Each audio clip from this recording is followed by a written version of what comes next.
मैं सर्वोच्च और महान पूर्वज ड्रैगन के पुत्र के रूप में पुनर्जन्म लेकर आया था, लेकिन पूर्वज ड्रैगन से मैंने जो पहली बात कही वह थी, पिताजी, ड्रैगन जाति 3 वर्षों के भीतर नष्ट हो जाएगी। आपको ड्रैगन जाति मुझे सौंप देनी चाहिए। इसके बाद पूर्वज ड्रैगन कुछ समझ पाते उससे पहले ही मैंने सिस्टम द्वारा दिए गए अराजकता मोती केओस पर्ल का उपयोग करके अपने पिता को कैद कर दिया और उसके अंदर 99 छोटी मादा ड्रैगन भी डाल दी। यह देखकर पूर्वज ड्रैगन तुरंत गरज उठे, दुष्ट पुत्र, तुम क्या कर रहे हो? उस समय आदिकालीन संसार में ड्रैगन, फीनिक्स और किलिन तीनों जातियों का महायुद्ध चल रहा था। ड्रैगन जाति को केवल एक और युद्ध जीतना था और वे पूरे संसार पर शासन कर सकते थे। तुम्हारे सभी भाई युद्ध भूमि में मर चुके हैं, क्या तुम भी कायर बनकर आत्मसमर्पण करना चाहते हो? यह सुनकर मैं सीधे अराजकता मोती के भीतर गया और अपने पिता से कहा, पिताजी, मैं ड्रैगन जाति के लिए आशा छोड़ना चाहता हूँ। यह अराजकता मोती का आंतरिक संसार है, यहाँ आप साधना भी कर सकते हैं। ये कहकर मैं मुड़ा और अराजकता लोक से बाहर निकल गया। पीछे केवल पूर्वज ड्रैगन का क्रोधित स्वर रह गया, दुष्ट पुत्र, मुझे बाहर निकालो, नहीं तो तुम ड्रैगन जाति को बर्बाद कर दोगे। लेकिन चाहे वे जितना भी संघर्ष करते, वे अराजकता लोक से बाहर नहीं निकल सके।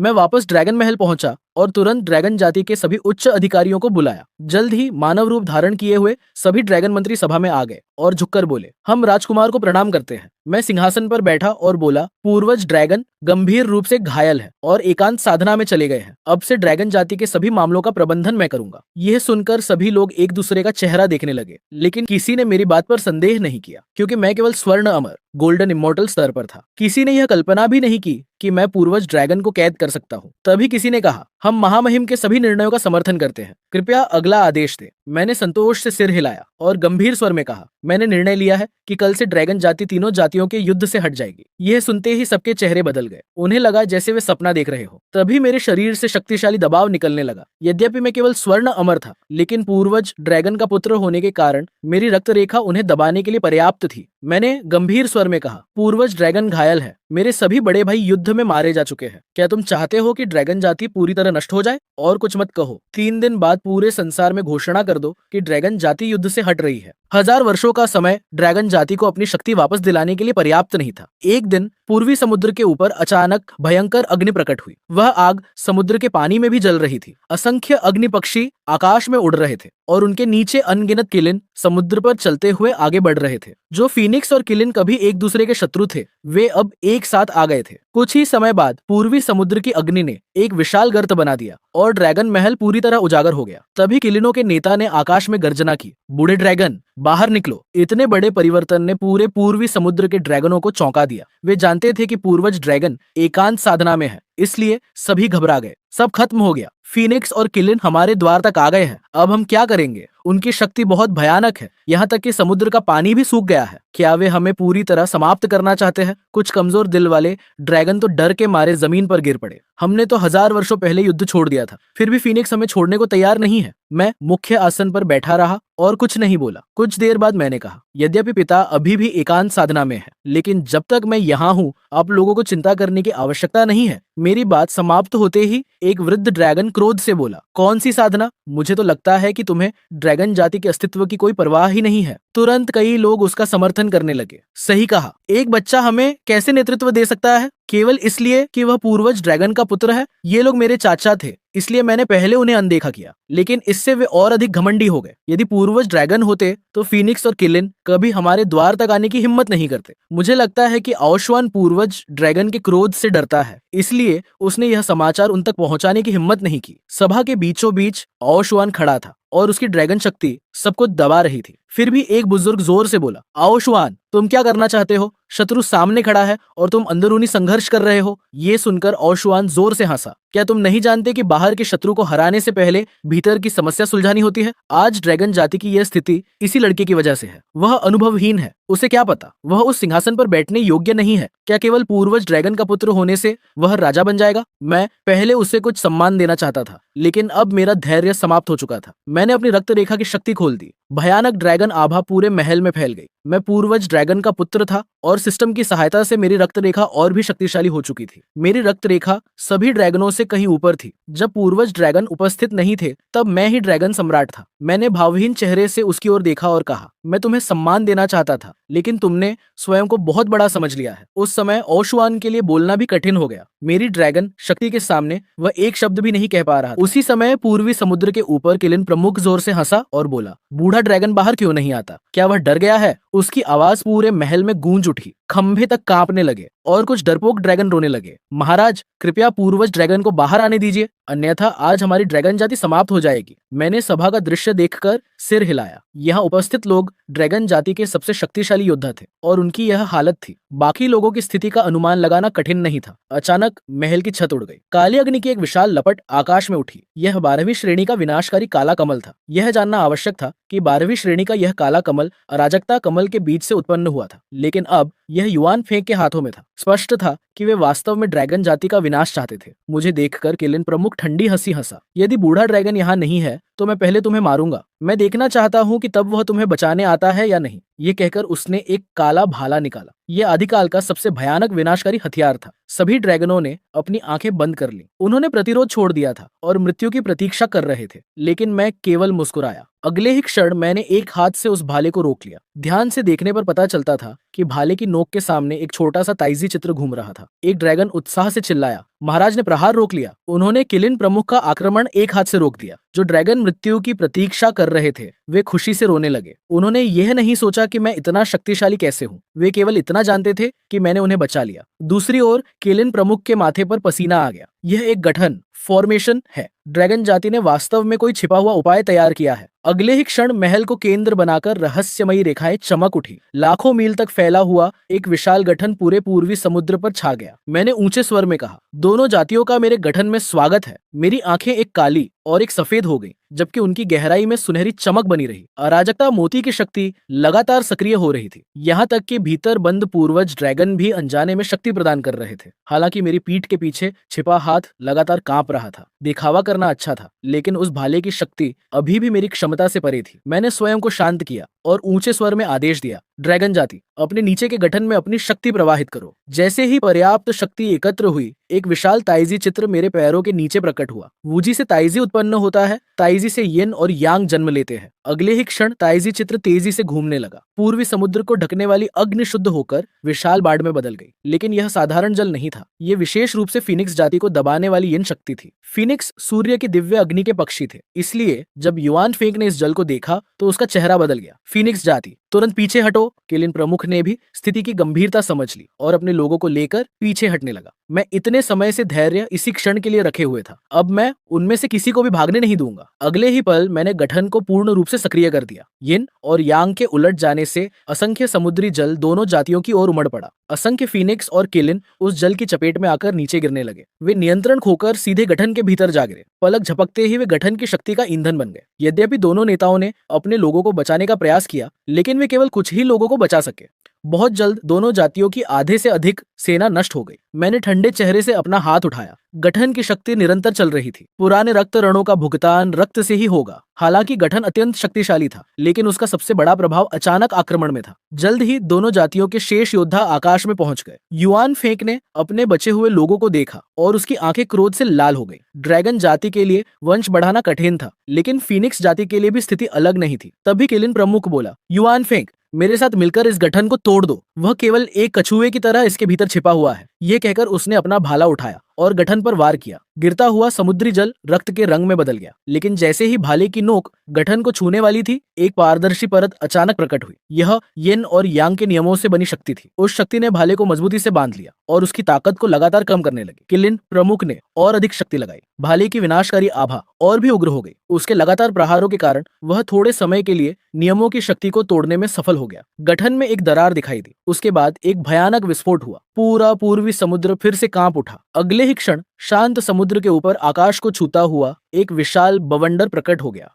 पूर्वी सागर के ऊपर अनगिनत काले बादल इकट्ठा होने लगे। आकाश में बिजली की असंख्य धाराएं चमकने लगी। मूल फीनिक्स ने जोर से चिल्लाते हुए कहा, तुम गठन तोड़ो, इस बिजली को मैं रोकूंगा। यह कहकर वह सीधे आकाश की ओर बढ़ गई। उसके शरीर पर 12 स्तरों की सुरक्षा थी और उसने जबरदस्ती उन बिजली की धाराओं को रोक लिया। दूसरी ओर किरलिन भी खाली नहीं बैठा। उसने अपने कबीले को गठन की दरार की ओर हमला करने का आदेश दिया। काली विनाशकारी ऊर्जा लगातार स्वर्णिम नियमों को क्षीण करती रही और शीघ्र ही उसमें एक बड़ा छेद बना दिया, लेकिन उससे अधिक कुछ नहीं हो सका। जन्मजात यिन यांग जीवन मृत्यु गठन मुख्य रूप से रक्षा के लिए था, यहाँ तक कि दिव्य भाला भी एक कदम आगे नहीं बढ़ सका। इस प्रकार तीनों जातियों का युद्ध गतिरोध में फंस गया। कोई भी किसी का कुछ नहीं बिगाड़ पा रहा था। फीनिक्स और किर्लिन जाति लगातार हमला कर रहे थे, लेकिन गठन इतना शक्तिशाली था कि वे उसे तोड़ नहीं सके। 100 वर्षों के भीतर पूर्वी सागर की आध्यात्मिक ऊर्जा लगभग समाप्त हो चुकी थी। मूल फीनिक्स और किर्लिन भी अब अधिक देर तक नहीं टिक सकते थे, लेकिन मैं 100 वर्ष पहले जैसा ही था, क्योंकि मैं केवल गठन की शक्ति का उपयोग कर रहा था। थकने पर आराम कर लेता था। किर्लिन जानता था कि यदि यह स्थिति जारी रही तो नुकसान ड्रैगन जाति का ही होगा। आसपास की आध्यात्मिक ऊर्जा समाप्त हो जाएगी और अंततः यह क्षेत्र रहने योग्य नहीं बचेगा। चाहे ड्रैगन जाति अंत में बच भी जाए, उसकी नींव नष्ट हो जाएगी। मैंने मन ही मन आह भरी, लेकिन स्थिति उतनी बुरी भी नहीं थी जितनी किर्लिन सोच रहा था। गठन के भीतर ऊर्जा अभी भी प्रचुर मात्रा में थी, क्योंकि गठन यिन और यांग के चक्र के अनुरूप चल रहा था। तभी मुझे सिस्टम द्वारा दिया गया एक विशेष पुरस्कार याद आया। शांति स्थापित करने का शायद यही एकमात्र तरीका था। इससे युद्ध भी जल्दी समाप्त हो जाएगा और मेरा प्रभाव भी स्थापित होगा। मैंने ऊंची आवाज में कहा, बूढ़े किर्लिन, मरी हुई फीनिक्स, तुम लोग इतने घमंडी हो तो मैं तुम्हें एक परमाणु बम चखाता हूँ। मेरी बात सुनकर किर्लिन और फीनिक्स दोनों चौंक गए। परमाणु बम क्या होता है? एक पल में दोनों सतर्क हो गए। फीनिक्स ने तुरंत अपनी 12 परतों वाली सुरक्षा दोनों के ऊपर फैला दी। वहीं दोनों जातियों के अन्य सदस्य अभी भी आकाश में मंडरा रहे थे। अगले ही क्षण पूर्वी सागर के ऊपर विशाल मात्रा में आपदा बादल इकट्ठा होने लगे। शुरुआत में फीनिक्स ने इसे गंभीरता से नहीं लिया, क्योंकि उसने ऐसा दृश्य अनगिनत बार देखा था, लेकिन मैं मन ही मन ठंडी हंसी हंस रहा था, क्योंकि मैंने पहले ही विनाशकारी दिव्य बिजली निकाल ली थी। अचानक बैंगनी काली भयानक बिजली प्रकट हुई, जिसने सीधे अंतरिक्ष को चीर डाला। इस बार का हमला पहले के किसी भी बिजली प्रहार से कहीं अधिक शक्तिशाली था और इसका लक्ष्य फीनिक्स तथा किर्लिन जाति के सामान्य सदस्य थे। दोनों पूर्वज तुरंत समझ गए कि मेरा लक्ष्य वे नहीं, बल्कि उनके कबीले के लोग थे। भयानक गर्जना के साथ बिजली टूट पड़ी। एक क्षण में फीनिक्स और किर्लिन जाति का पूरा क्षेत्र बिजली में डूब गया। पूरा आकाश बैंगनी काला हो गया, मानो नरक उतर आया हो। फीनिक्स और किर्लिन जाति के शरीर इस शक्ति को सहन नहीं कर सके। बिजली ने उन्हें आसानी से चीर डाला। विनाश की आभा से भरी हुई बिजली चारों दिशाओं में फैल गई। आकाश से रक्त की वर्षा होने लगी। कटे हुए हाथ पैर और खून लगातार नीचे गिरते रहे। पूरा ड्रैगन महल लाल रंग में रंग गया। जब विनाशकारी दिव्य बिजली की शक्ति समाप्त हुई, तब मैंने तुरंत क्षतिग्रस्त गठन की मरम्मत शुरू कर दी। इस एक विस्फोट ने दोनों जातियों के लगभग आधे सदस्यों का अंत कर दिया। मैंने मन ही मन अफसोस किया, काश सिस्टम मुझे कुछ और परमाणु बम दे देता। गठन के भीतर मौजूद सभी ड्रैगन स्तब्ध रह गए। क्या मैंने सही देखा? फीनिक्स और किर्लिन जाति लगभग खत्म हो गई। किर्लिन की आंखों से मानो आग निकल रही थी। उसे अच्छी तरह पता था कि यह सब मेरी ही करतूत है। आज के बाद आओ, श्वेन नाम उसके लिए प्रथम शत्रु बन जाएगा। लेकिन अब दोनों जातियां लड़ने की स्थिति में नहीं थी। जीवित बचे हुए फीनिक्स और किर्लिन पूरी तरह स्तब्ध थे। दोनों पूर्वजों ने बिना समय गंवाए अपने बचे हुए लोगों को साथ लिया और प्रकाश की गति से पूर्वी सागर छोड़कर भाग गए। दोनों जातियों के जाने के बाद मैंने फिर से गठन की शक्ति सक्रिय की और आध्यात्मिक नियमों को समुद्री जल में बदलकर पूर्वी सागर की मरम्मत कर दी। जब सब काम पूरा हो गया तो मैं वापस जाने ही वाला था कि मैंने देखा ड्रैगन जाति के सभी सदस्य अभी भी स्तब्ध खड़े थे। उन्हें देखकर मेरे मन में एक विचार आया। मैंने अपना हाथ ऊपर उठाया और जोर से घोषणा की, हम जीत गए, ड्रैगन जाति जीत गई। कुछ क्षणों की शांति के बाद अचानक चारों ओर से जयकारों का विस्फोट हो गया। पूरा ड्रैगन कबीला उत्सव में डूब गया। युवराज अतुलनीय है, युवराज की जय। जयकारे बहुत देर तक गूंजते रहे। जयकारों के बीच मैं मुख्य सभा कक्ष में लौट आया। पहले जो बुजुर्ग मुझ पर संदेह कर रहे थे, वे सभी अब चुप थे। केवल आओ, छुआन ने तिरस्कार से कहा, वह तो बस एक नौजवान लड़का है। केवल आदि पुरुष ड्रैगन द्वारा छोड़े गए गठन के सहारे उसने जीत हासिल की है और अब स्वयं को महान समझने लगा है। उसकी बात समाप्त होते ही पूरा सभा कक्ष शांत हो गया। सभी लोग उसे ऐसे देखने लगे मानो वह मूर्ख हो। कुछ अन्य बुजुर्ग भी उसी की तरह सोचते थे, लेकिन उन्होंने कुछ नहीं कहा। मैंने उपहास भरी मुस्कान के साथ उत्तर दिया, आओ छुआन, मैंने तुम्हें अवसर दिया था। जब ड्रैगन जाति संकट में थी तब तुम उसकी रक्षा के लिए आगे नहीं आए। अब जब मैंने शत्रुओं को हराया है तब भी तुम्हें समस्या है? आओ, छुआन ठंडे स्वर में बोला, तुम केवल आदि पुरुष ड्रैगन के गठन पर निर्भर हो। यदि तुम्हारे पास उत्तराधिकारी की पहचान न होती तो आज ड्रैगन जाति का नेतृत्व मैं कर रहा होता। तभी एक बुजुर्ग ने मुस्कुराते हुए पूछा, यदि आदि पुरुष ड्रैगन ने तुम्हारे लिए इतना शक्तिशाली गठन छोड़ा था तो तुमने हमें पहले क्यों नहीं बताया? जैसे ही उसने यह कहा, दूसरा बुजुर्ग भी खड़ा हो गया। ड्रैगन जाति की रक्षा के लिए छोड़ा गया गठन तुमने छिपा कर रखा। तुम्हारा उद्देश्य क्या था? मैं तुरंत समझ गया कि एक अच्छा और एक बुरा बनकर दोनों केवल गठन का नियंत्रण अपने हाथ में लेना चाहते थे। उसी समय सभा के एक कोने में खड़ा एक युवा ड्रैगन क्रोध से चिल्लाया, बुजुर्गों, आप लोग क्या कर रहे हैं? युवराज ने ही ड्रैगन जाति को बचाया है। उसकी हैसियत बहुत साधारण थी, लेकिन फिर भी उसने बुजुर्गों का विरोध करने का साहस किया। अगले ही क्षण एक दबा हुआ कराहने का स्वर सुनाई दिया। युवा ड्रैगन ने मुंह भर खून उगल दिया। फिर एक और बुजुर्ग आगे बढ़ा और बोला, यदि आओ श्वेन ने गठन छिपाया ना होता तो हम फीनिक्स और किरलिन जाति के सभी लोगों को समाप्त कर सकते थे। युद्ध से पहले भी यही लोग शिकायत कर रहे थे, युद्ध जीतने के बाद भी यही लोग शिकायत कर रहे थे। मैं वास्तव में उनसे ऊब चुका था। तभी मेरे मन में सिस्टम की आवाज गूंजी। होस्ट का मूड खराब पाया गया, इसलिए 4 विकल्प प्रस्तुत किए जाते हैं। विकल्प 1, उन्हें मारकर शक्ति का प्रदर्शन करो। पुरस्कार, ड्रैगन प्रभुत्व और रक्त रेखा में वृद्धि। विकल्प 2, उन्हें अनदेखा करो। पुरस्कार, साधना और रक्त रेखा में वृद्धि। विकल्प 3, उन्हें कैद कर दो। पुरस्कार, विशेष कारागार। विकल्प 4, उन्हें कैद करो और सुंदर स्त्रियां खोजकर उनके माध्यम से ड्रैगन जाति की जनसंख्या बढ़ाओ। पुरस्कार, विशेष कारागार और रक्त रेखा में वृद्धि। इन विकल्पों को देखकर मैं अजीब ढंग से मुस्कुराया। सिस्टम वास्तव में बहुत विचारशील है। एक ही बार में इतनी समस्याओं का समाधान। मेरी मुस्कान देखकर कई बुजुर्ग घबरा गए। उन्हें लगा कि मैं कुछ खतरनाक सोच रहा हूँ। मैंने भावहीन स्वर में कहा, आज मैंने ड्रैगन जाति को विनाश से बचाया है, फिर भी तुम लोग परिस्थिति नहीं समझ रहे। इसके साथ ही मैंने अपनी रक्त रेखा की शक्ति छोड़ दी। भयंकर दबाव। आओ छुआन और उसके साथियों पर टूट पड़ा। वे सीधे घुटनों के बल गिर गए। मैंने आंखें सिकोड़ते हुए आदेश दिया, कोई है, इन सभी को नीचे ले जाओ और कारागार में बंद कर दो। मेरे शब्द समाप्त होते ही उपस्थित सभी लोगों ने एक साथ उत्तर दिया, जैसी आज्ञा युवराज। किसी ने भी विरोध नहीं किया, क्योंकि वे भी लंबे समय से इन बूढ़ों से असंतुष्ट थे। इसके बाद उन लोगों को घसीटकर बाहर ले जाया गया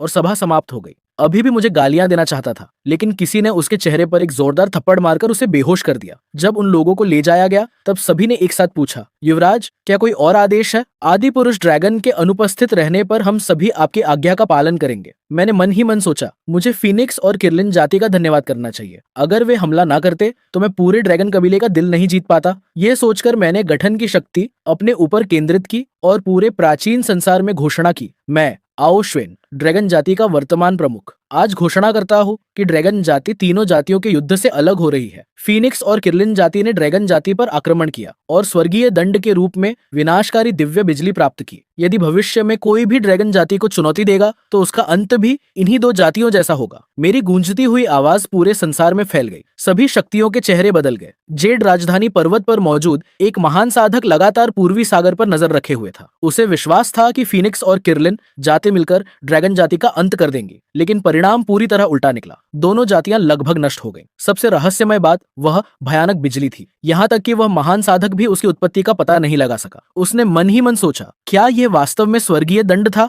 दूसरी ओर दानव जाति का नेता भी स्तब्ध था। उसने कभी नहीं सोचा था कि उसकी योजना फिर असफल हो जाएगी। यह कैसे संभव है? ड्रैगन जाति के पास इतनी भयानक शक्ति कैसे हो सकती है? और पहले कभी किसी को इसके बारे में पता क्यों नहीं चला?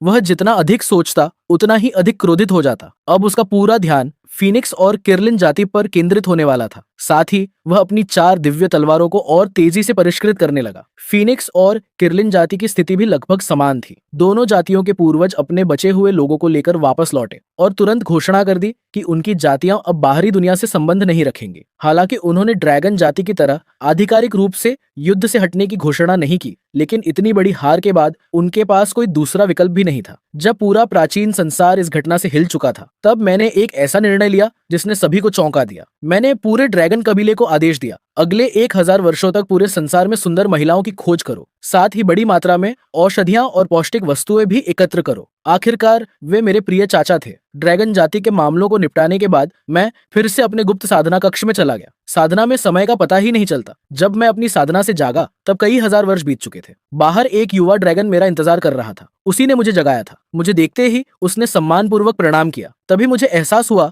कि मेरे पास अभी भी विश्वसनीय अधीनस्थों की कमी है। मैं हमेशा स्वयं ड्रैगन जाति का प्रबंधन नहीं कर सकता था। जब मैं साधना में रहूं तब मेरे लिए कार्य करने वाले लोगों की आवश्यकता थी। इसलिए मुझे अपने स्वयं के समर्थकों का समूह बनाना था। मेरी नजर सामने खड़े उस युवा ड्रैगन पर पड़ी। उसमें क्षमता भी थी और निष्ठा भी। मैंने उससे पूछा, तुम्हारा नाम क्या है? उसने सम्मानपूर्वक उत्तर दिया, युवराज, मेरा नाम लॉन्गजू है। मैंने ध्यान से उसका निरीक्षण किया। उसके शरीर में रक्त रेखा की शक्ति बहुत मजबूत थी। उसकी वर्तमान शक्ति भी मुझसे थोड़ी अधिक थी। सबसे महत्वपूर्ण बात यह थी कि वह पूरी तरह वफादार था। मैंने सोचा भविष्य में शायद मैं 9 ड्रैगनों का एक विशेष दल बना सकता हूँ। तभी लॉन्गजू ने कहा, युवराज, जिन सुंदर महिलाओं को आपने ढूंढने का आदेश दिया था वे सभी आ चुकी हैं। मेरी आंखें तुरंत चमक उठी। अच्छे चाचाओ, मैं आ रहा हूँ। बहुत जल्द मैं उन अत्यंत सुंदर महिलाओं से मिला। स्पष्ट था कि किसी ने पहले ही उन्हें सारी बातें बता दी थी। जैसे ही मैं अंदर गया, आओ श्वेन गुस्से में चिल्लाया, नालायक, क्या तुम्हारी नजरों में हम चाचाओं की कोई इज्जत नहीं है? तुमने हमें कैद करने की हिम्मत कैसे की? हमें तुरंत बाहर निकालो। मैंने केवल अपने कान खुजलाए और ऐसा दिखाया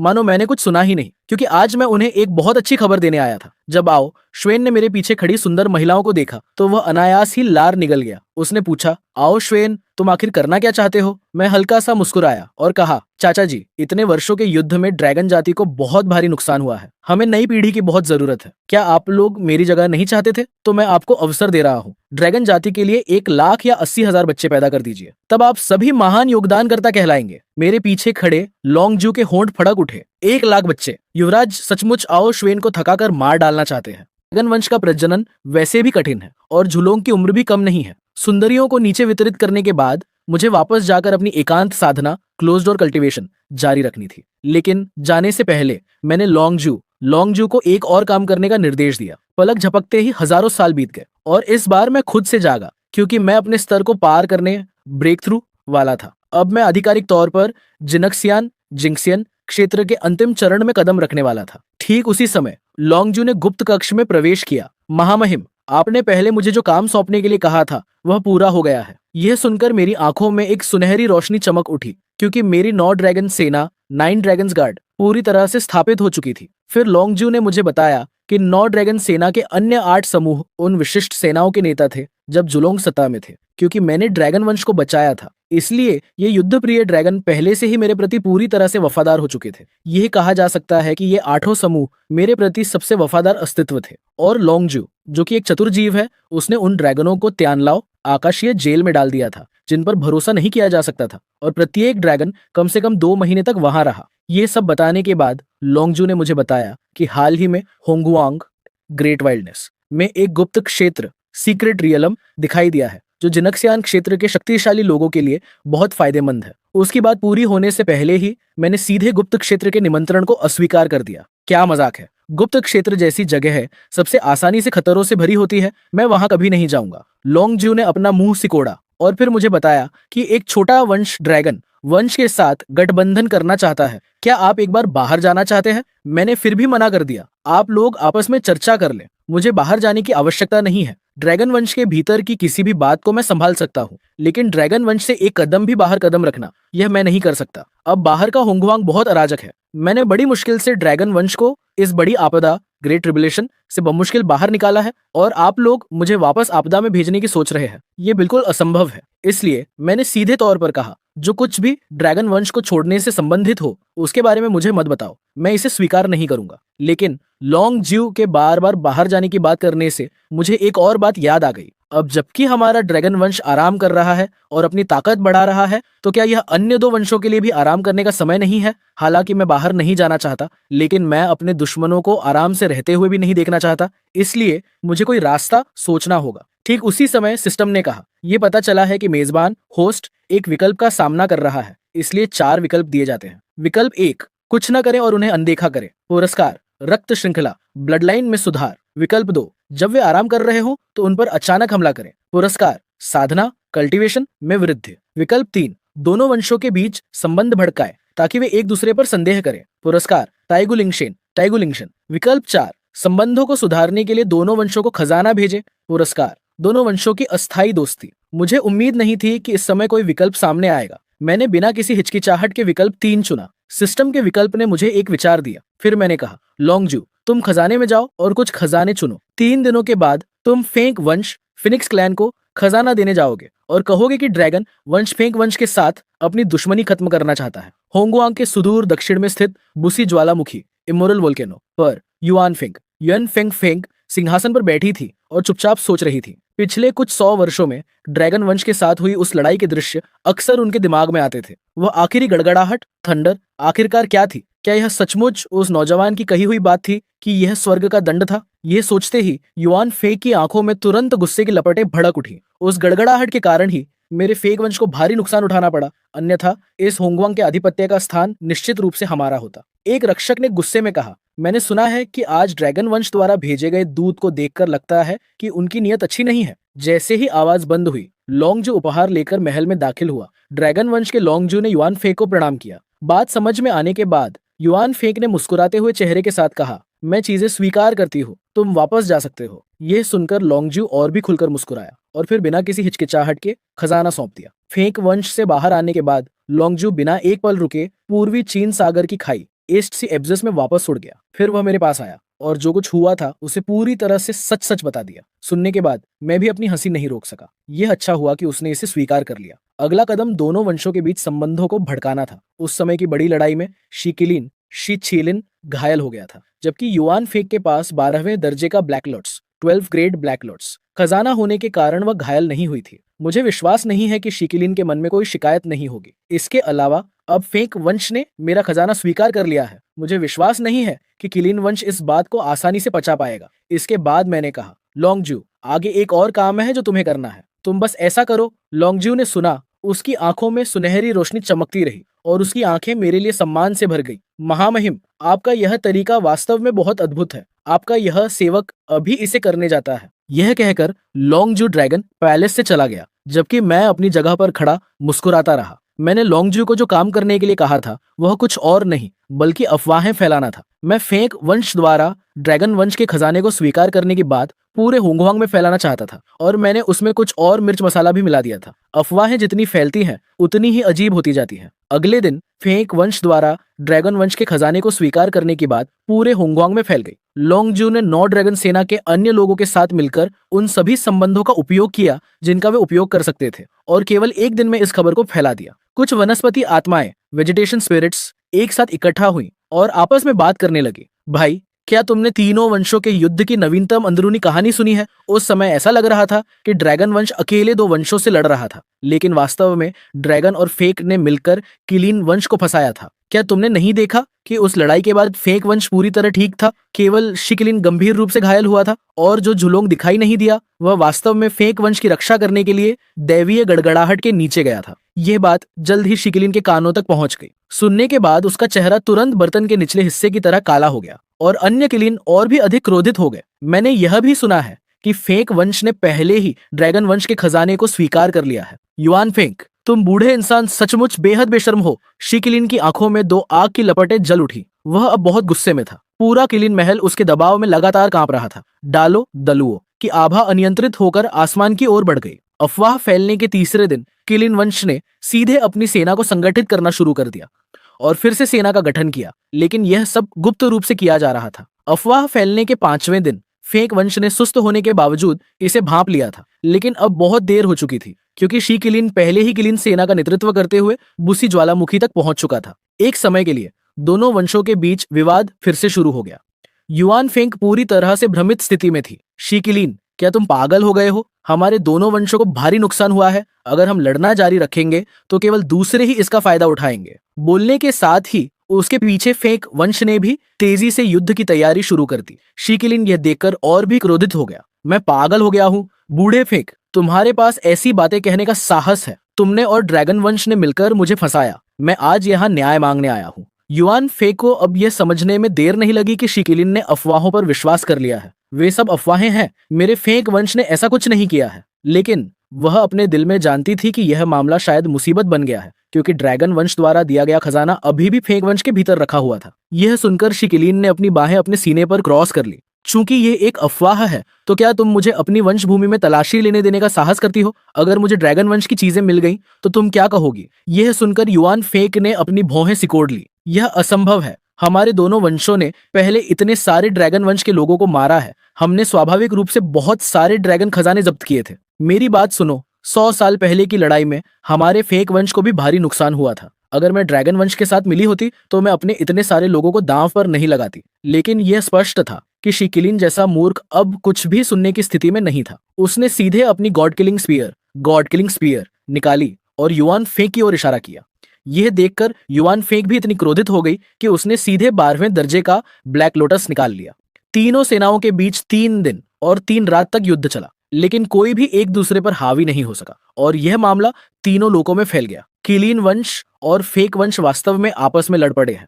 इसने अफवाह को और सच साबित कर दिया। खबर सुनने के बाद मैंने सीधे लोंगजू को 3000 विशिष्ट सैनिकों के साथ फेक वंश की सहायता के लिए सीधे बूसी ज्वालामुखी भेजा। अफवाह फैलने के 9वें दिन ड्रैगन वंश की सहायता पहुंच गई। लोंगजू ने दूर से ही विशाल किलिन और फेक के रूपों को देखा, इसलिए उसने सीधे जोर से आवाज लगाई, वरिष्ठ युआन फेक, हमारे वंश की सहायता पहुंच चुकी है। जल्दी से सेना आगे बढ़ाए और हमारे साथ मिलकर किलिन वंश को घेर ले। उन सभी को यहीं खत्म कर दे। जब तक किलिन वंश का नाम मिट जाएगा, मेरा ड्रैगन वंश आपके अधीन हो जाएगा और ये दुनिया आगे से आपके फेक वंश की होगी। ये सुनकर युआन फेक गुस्से के मारे खून की उल्टी करने लगी। वह सचमुच चिकन चुराने चली थी और चावल गंवा बैठी, घाटे में रही। और ये शब्द जब शीकिलिन के कानों में पड़े तो वे आग में घी डालने जैसे थे। युआन फेक, अब जब चीजें इस हद तक पहुंच गई है तो तुम्हारे पास कहने के लिए क्या बचा है? क्रोधित शीकिलिन का हमला और तेज हो गया। उसके पीछे लाए गए विशिष्ट किलिन सैनिक सीधे फेक वंश से लड़ पड़े। युआन फेक जानती थी कि कोई और रास्ता। रुको, अभी कहानी खत्म नहीं हुई है। आगे जो होने वाला है वो पूरी कहानी बदल देगा। अगर पार्ट 3 चाहिए तो अभी लाइक करो, सब्सक्राइब करो और कमेंट में नेक्स्ट पार्ट लिखो। सबसे पहले वही देखेगा जो अभी सपोर्ट करेगा।